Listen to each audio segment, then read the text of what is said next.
That's why the male bowerbird makes his structure so eye-catching, so as to impress the hen. To build a perfect bower, the male uses an assortment of skills. Continue watching to find out more.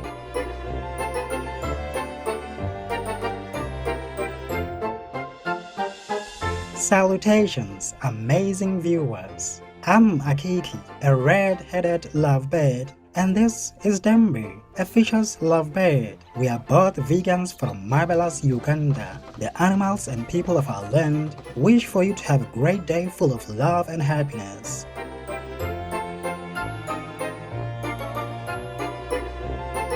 Welcome to Wings of Love, Part 1 of 2, The Romantic Bowerbird.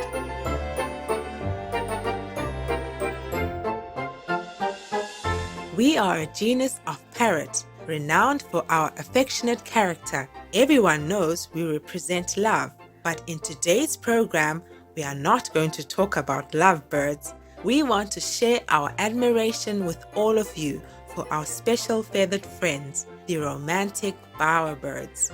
They are among the best representatives of birds, as they have an aesthetic sense and express their love and affection through art. There are 20 species of bowerbirds living in Australia and Papua New Guinea.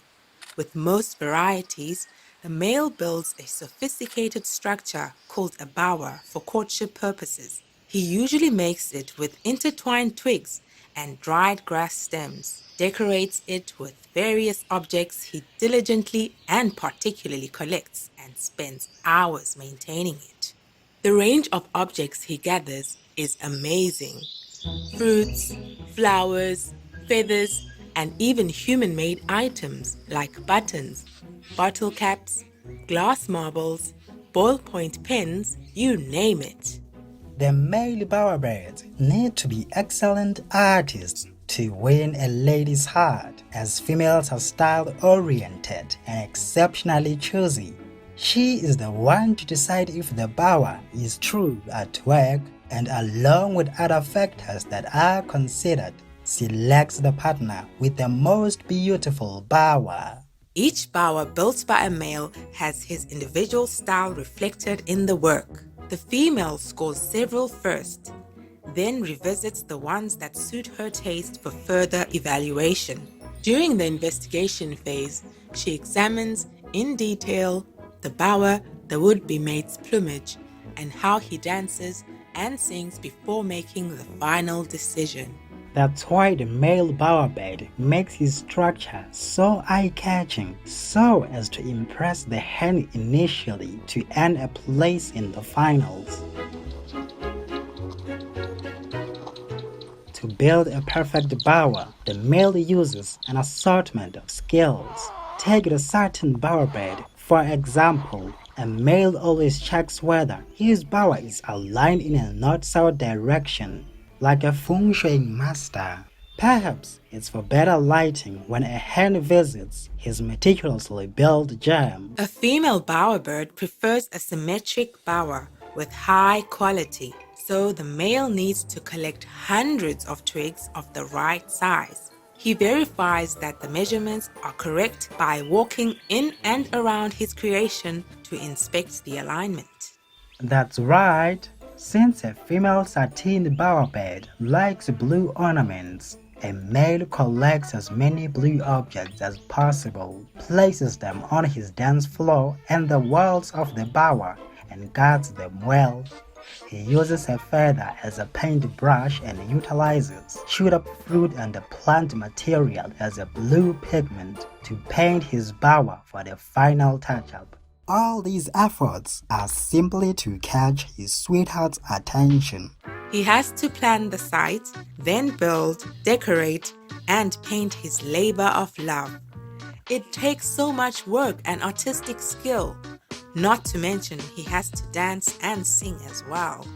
Well, the reward is handsome if our love-struck Romeo gets it right. Once his bower impresses the hen, she will ignore the rest of the bowers and revisit her favorite bower directly. That means he has received approval. So, the beauty-minded hens push the males to become better artists over time through this process. How interesting! It's time now for us to grab a vegan snack. We will pause for a brief constructive message and then return. Please stay tuned to Supreme Master Television.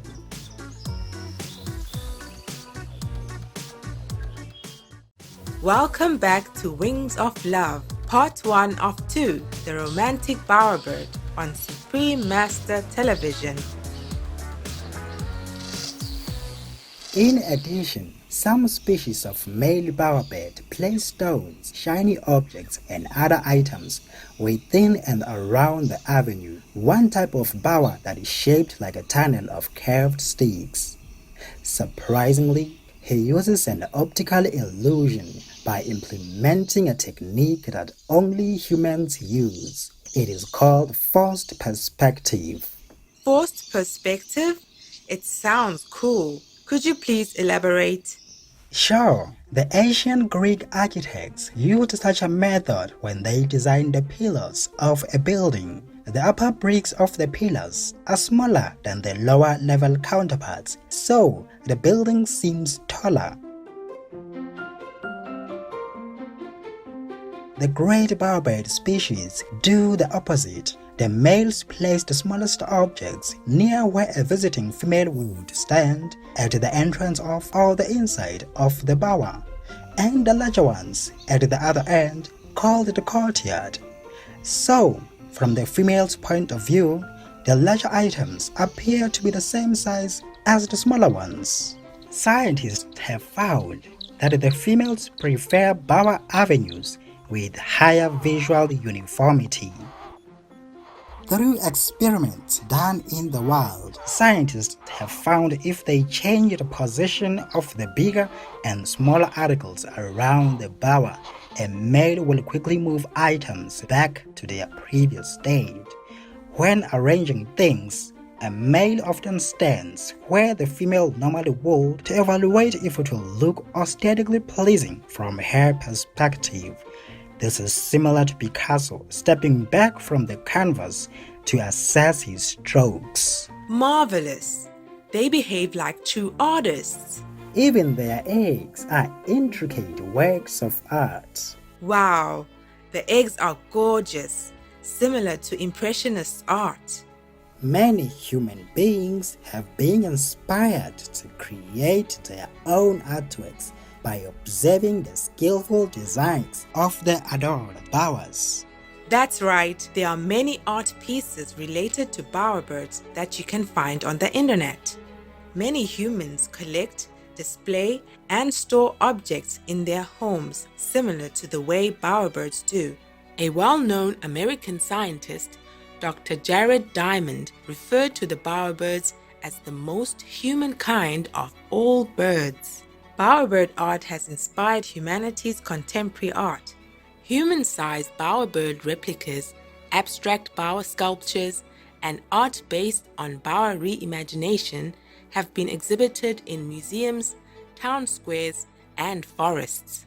Hey, these reimagined bowers include recycled items like used Christmas trees and scavenged wood. Janelle Iglesias, the creator of this wonderful piece in high feather, uses locally sourced and often discarded material in her work, similar to the bowerbirds.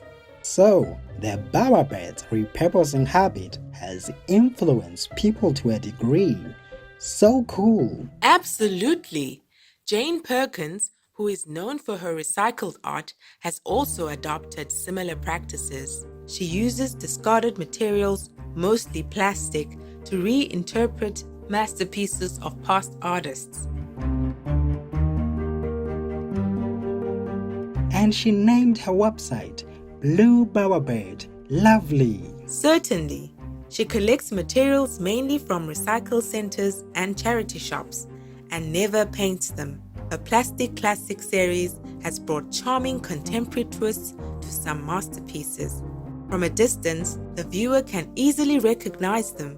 However, when viewing them up close, the abstract and kaleidoscopic arrangement of the objects is absolutely amazing.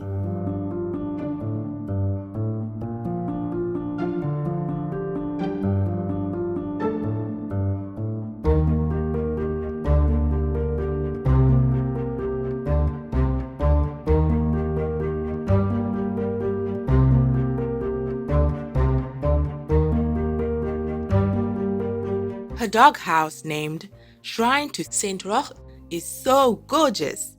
In the Catholic Church, Saint Roch is the patron saint of dogs and dog trainers, wrongly accused people, bachelors, surgeons, pilgrims, and more.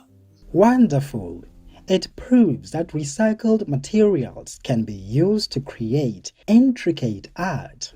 In addition, the bowerbird has inspired many plastic recycling initiatives as well.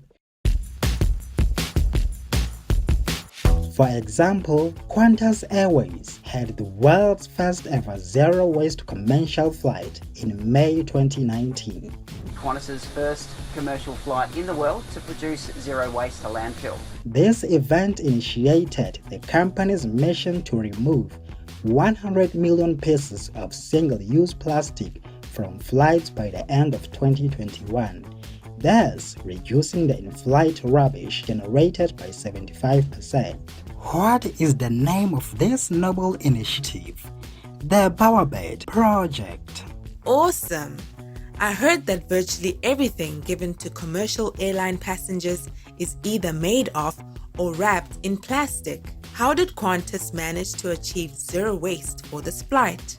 An estimated 1,000 single-use plastic items on this particular flight from Sydney to Adelaide, Australia, were removed or replaced by sustainable alternatives, and all of the waste was collected for use, recycling, or composting. In addition, passengers were encouraged to use electronic boarding passes and luggage tags, with the staff working to ensure that any paper boarding passes or tags used were sustainably disposed. As a result of all the efforts, the 34 kilograms of waste typically produced during this flight did not have to go to the landfill. Wonderful! Imagine how much plastic waste will be reduced as the Bowerbird project is rolled out. That would be great. Bowerbirds have been honored by serving as the name of several reuse and recycling businesses as well. Wow, the artistic bowerbirds have contributed to helping better our planet. I hope more humans will be inspired to do their part soon. In today's program, we will discuss a bird species' remarkable love. Dembe, we are best suited for hosting this episode, aren't we? Absolutely. This is especially so since two people in love are often called lovebirds. Humanity must ardently wish that they can love as we birds do. Don't you think? I could not agree more. We birds have an even higher love, which is best represented by the noble and romantic albatross. Humanity is charmed by albatrosses, since they can travel very long distances with grace and ease despite harsh weather conditions. They are praised as the most legendary of all birds and the prince of waves. Sailors believe they bring good luck for their voyages, and writers have used them as a symbol of God. A classic example is the prominent 19th century British poet Samuel Taylor Coleridge's poem, The Rime of the Ancient Mariner. This is a line from the composition. At length did cross an albatross, thorough the fog it came. As if it had been a Christian soul, we hailed it in God's name. Regarding humanity's admiration for albatrosses, I think the American seabird biologist Robert Cushman Murphy said it all. I now belong to the higher cult of mortals, for I have seen the albatross. Brilliant! People that have seen albatrosses flying elegantly and effortlessly would agree that they truly deserve respect. They spend 90 to 95% of their life in flight. Reasons they come to land include to breed and feed their offspring. They can fly around the world in 46 days and travel hundreds of kilometers daily. The distance a wandering albatross may travel during his or her lifetime can be up to 8.5 million kilometers. more than any other animal on Earth. Awesome!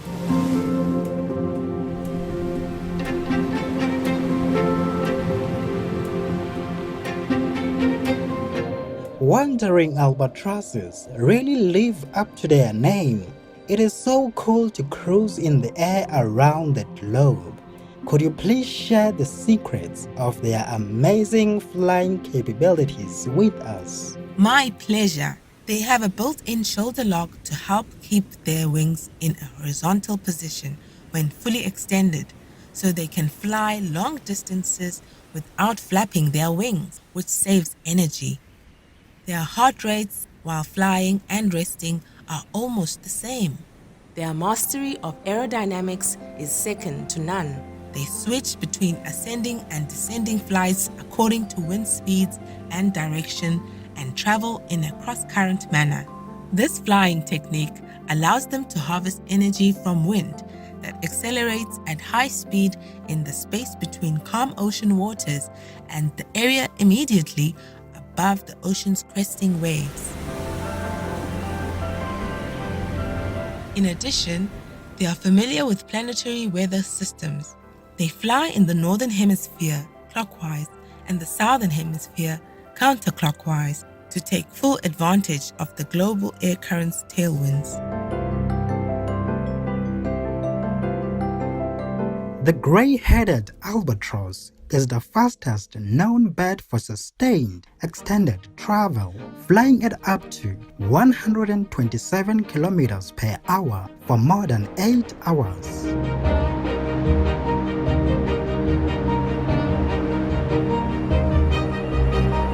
Engineers have been examining the wing shape and flight technique of albatrosses to develop more energy-efficient commercial aircraft.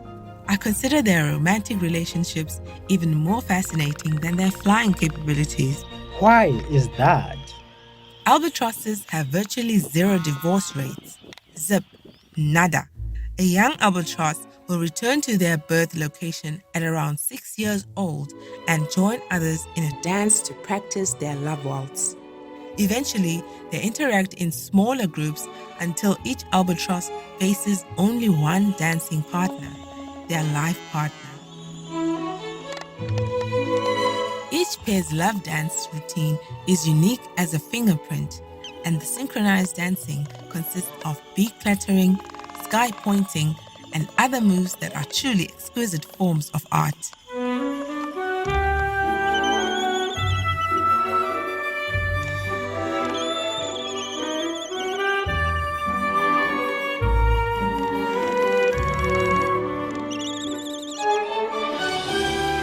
It usually takes several years to cement their bonding through this dance. Once the pair is established, they never dance again. They select their partner patiently and prudently, and then devote their lives to each other. What a display of wisdom and virtue! Loyal viewers, we will pause for a constructive message and then be right back. Please stay tuned to Supreme Master Television.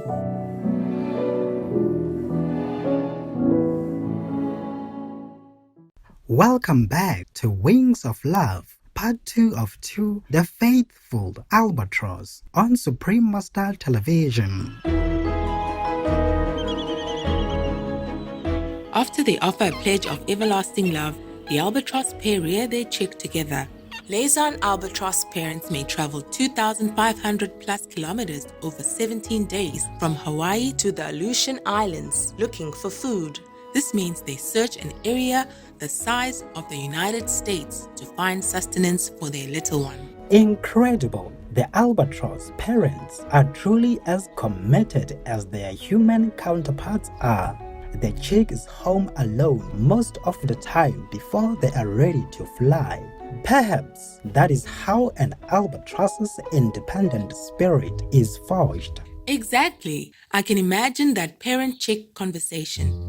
Hey kiddo, I'm going to get you a special meal. It is just 1,500 kilometers away. Truly a piece of cake. I'll be back in 10 days. Be good. All right. Please just don't take too long. Have a safe trip. The albatross parents' dedication to the family is really touching. The romantic relationship of an albatross couple is extremely rare in the animal kingdom.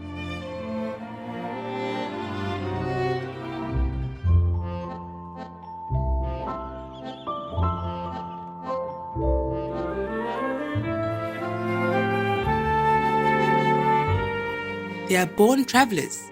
When they are not courting, they wander across the boundless seas alone, without seeing each other for several months. Although their time together is quite limited, they are loyal to each other for an estimated 50 years. They will return to the island they were born around the same time to breed after months of separation, almost as if they have a telepathic connection with their mates. Amazing! How could they manage to do that without mobile phones? It is still a mystery. In addition to their navigational capabilities, it could be their intense love guiding them home. I'm sure they think of their partner while flying across the ocean in solitude with love in their heart. Their telepathic dialogues could be something like, "How are you, my love? I miss you like the deserts miss the rain." Cut the cliches. Yes, I'm fine and I miss you too. Let's meet around the next full moon. Same old place, be there or be square. Deal? Deal? Two free souls with one eternal commitment. Wonderful! And they often sleep with one's head pillowed cozily against their partner's chest with such serenity that no worldly thing must matter to them. What a sight! An albatross's love is truly remarkable. Unfortunately, despite all their noble qualities, 17 of the 22 albatross species are threatened with extinction, with 9 endangered or critically endangered, according to the International Union for Conservation of Nature Red List of Threatened Species. The population of albatrosses has declined significantly in recent years due to severe damage to their habitats caused by extreme weather, food scarcity resulting from global warming, overfishing, mercury contamination, and plastic debris. If you have seen the documentary Albatross by noted vegetarian American artist and filmmaker Chris Jordan, we are sure you were shocked by how plastic waste harms the albatrosses.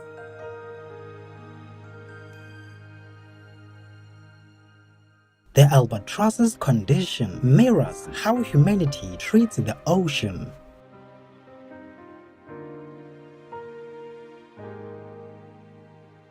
Fortunately, we have noticed numerous initiatives for the preservation of albatrosses and other seabirds. For example, an international treaty called the Agreement on the Conservation of Albatrosses and Petrels became effective in 2004.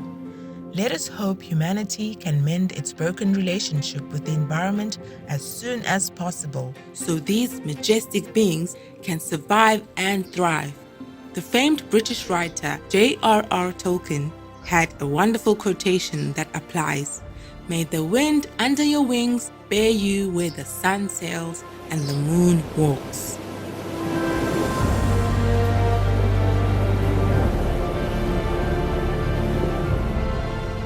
Faithful viewers, it's been a delight to have your company on today's program. Up next is Who Could Actually Be Redeemed? Part 10 of 11 on Between Master and Disciples. Right after Noteworthy News. May God bless you with every noble happiness life has to offer. Our programs offer many languages. Please visit suprememastertv.com/schedule and suprememastertv.com/AW. Nos programmes offrent plusieurs langues. Veuillez visiter suprememastertv.com/schedule et suprememastertv.com/AW. Nuestros programas ofrecen varios idiomas. Visiten suprememastertv.com/schedule y suprememastertv.com/AW. I nostri programmi sono offerti in molte lingue. Consultate suprememastertv.com/schedule e suprememastertv.com/AW